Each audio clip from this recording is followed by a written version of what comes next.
Talvez eu tenha culpa de nascer preta, parda, mestiça, trans, travesti, traveco, boneca. São tantos os nomes dados pela militância que já nem sei o que usar.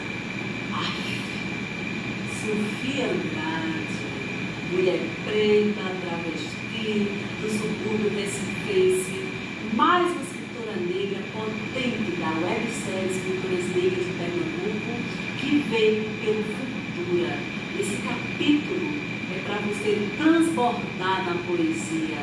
Assiste, divulga e acompanha todos os demais capítulos, porque essa websérie é potência.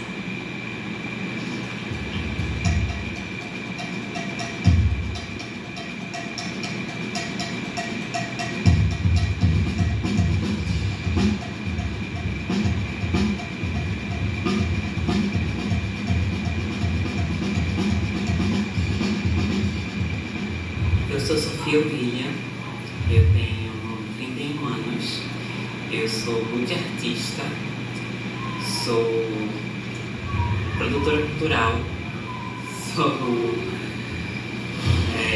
já trabalho com arte há 19 anos, quase 20 anos. E acredito que tudo foi, na minha vida, sempre foi muito orgânica. Sempre foi acontecendo de forma muito orgânica. Então, comecei a fazer teatro aos 12 anos. Na verdade, meu sonho não era fazer teatro. Eu queria fazer dança. Mas a vida não me dava condições para fazer dança, para fazer nenhum curso de dança. E aí apareceu um curso de teatro que minha mãe conseguia pagar, assim. E aí, aos 16 anos, eu comecei a fazer aula no Balé Popular do Recife, que uma tia minha, ela me deu de presente tanto a inscrição como a matrícula. E foi quando eu comecei a adentrar no mundo da dança. Mas sempre o teatro também estava ali, sempre estava tudo muito envolvido. E aí o tempo foi passando, eu sempre estava trabalhando com teatro, com dança. Aí eu fiz faculdade de licenciatura em dança na Universidade Federal de Pernambuco. E foi quando eu comecei a entender e a criar os meus próprios espaços. A escrever o que eu sentia. Eu já tinha um hábito de escrita desde cedo, né? Desde pequena, assim, eu tinha meus diários, tinha minhas anotações, tinha coisas, aflições que eu ia passando no dia a dia. Ela era muito retraída, então eu vivia sempre, Sofia, com livros, né? Foi sempre envolvida com arte, vivia dançando na sala, quando não, era dentro do quarto, escrevendo. E eu não sabia nem o que ela escrevia, porque era o diário dela, né? E aí eu nem tocava, quando tinha sempre o respeito por tudo isso delas, né? Tanto dela quanto da irmã. E aí Sofia era assim, era uma vez rebelde, chorona, brincalhona, mas sempre muito amorosa comigo.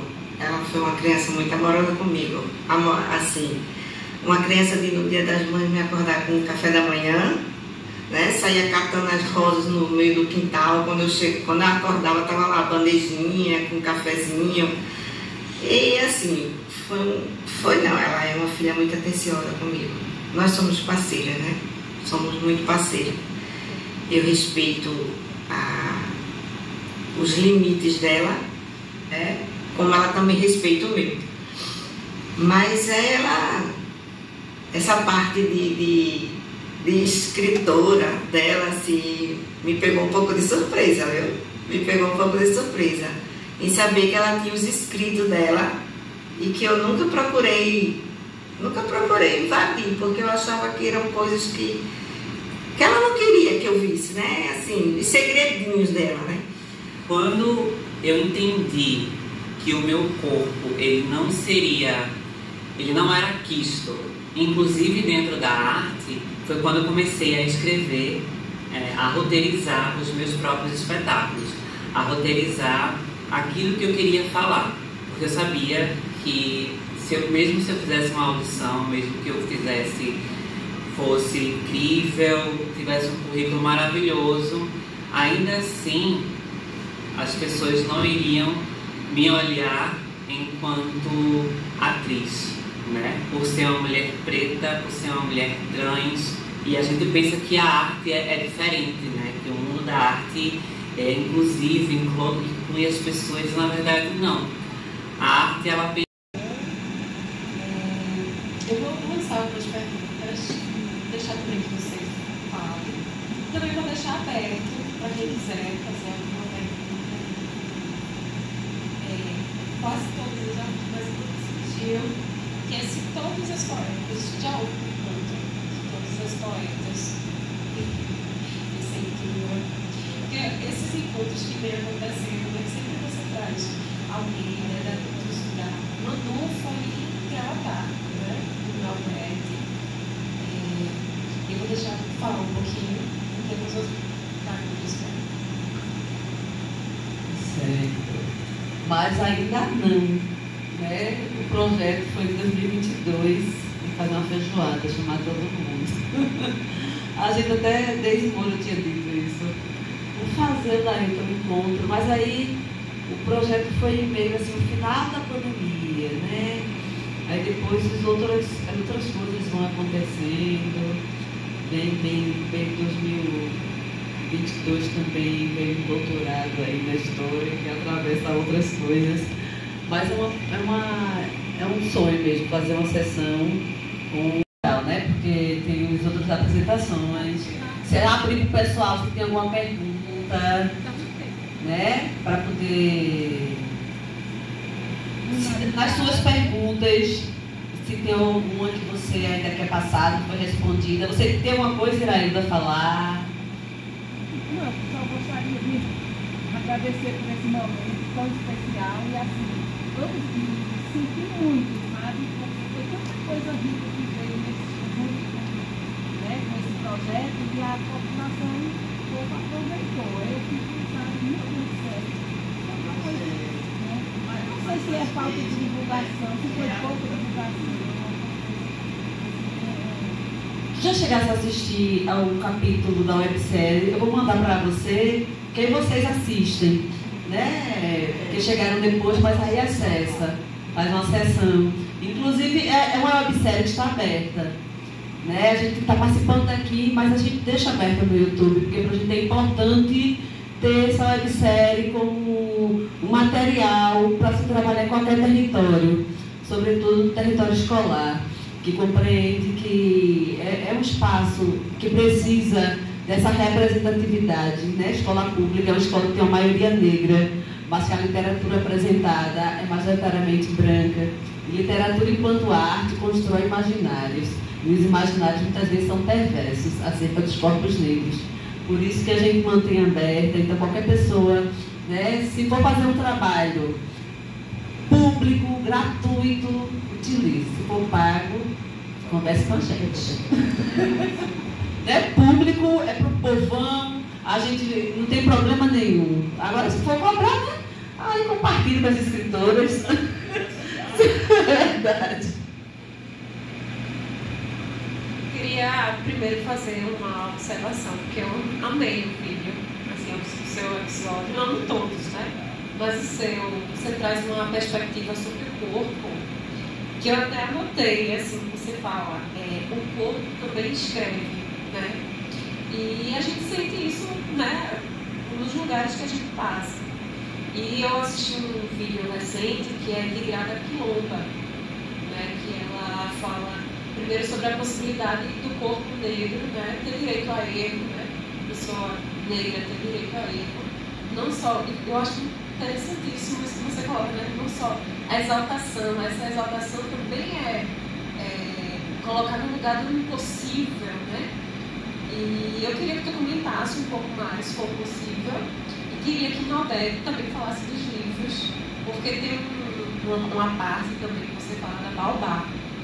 E essa Baobá é muito próxima da minha casa, então eu cresci com esse imaginário.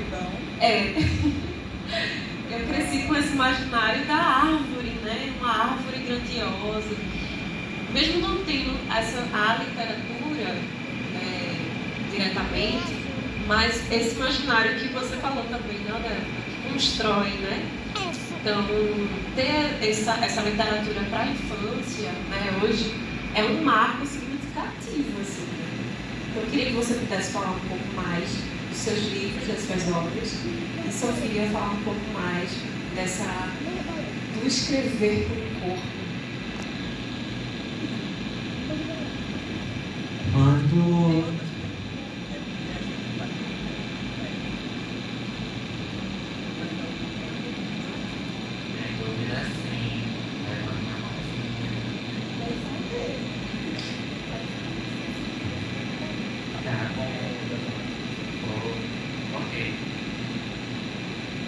Então, quando a gente começa a falar sobre o corpo, a gente começa a entender que o nosso corpo agora, ele não está só no agora. Ele carrega muita coisa. Então, ele já vem escrito, né? Desde quando a gente está no processo de fecundação, já existe ali questões energéticas onde a gente traz um pouco, quando a gente percebe, né? Sempre tem aquela coisa, seus olhos são iguais a de sua avó, você sorri igual ao seu pai. Então o nosso corpo ele já traz escritas dos nossos ancestrais, já traz marcas anteriores. Ao longo da nossa vivência, a gente vai passando a escrever outras coisas, a nossa própria história, a nossa forma de escrever essa história. E falar sobre a escrita do corpo é falar desse corpo presente, de você compreender o seu corpo em estado de presença, né? Que você está aqui e agora. Nesse momento, o seu corpo ele está fazendo parte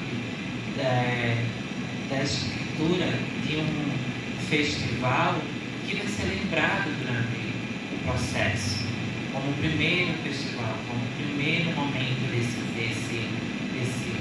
e eu fiz parte, meu corpo fez parte, né? Sem pensar em separar mente, corpo e alma, que eu acho que essa diáspora ela não existe. Eu acho que mente, corpo e alma está junto, porque o nosso corpo ele tem memória. Quando eu estou dando aula ou fazendo a preparação corporal para alguém, para algum filme, para alguma coisa, sempre começo a puxar as coisas que a pessoa já tem no próprio corpo e não colocar coisas minhas no corpo dela.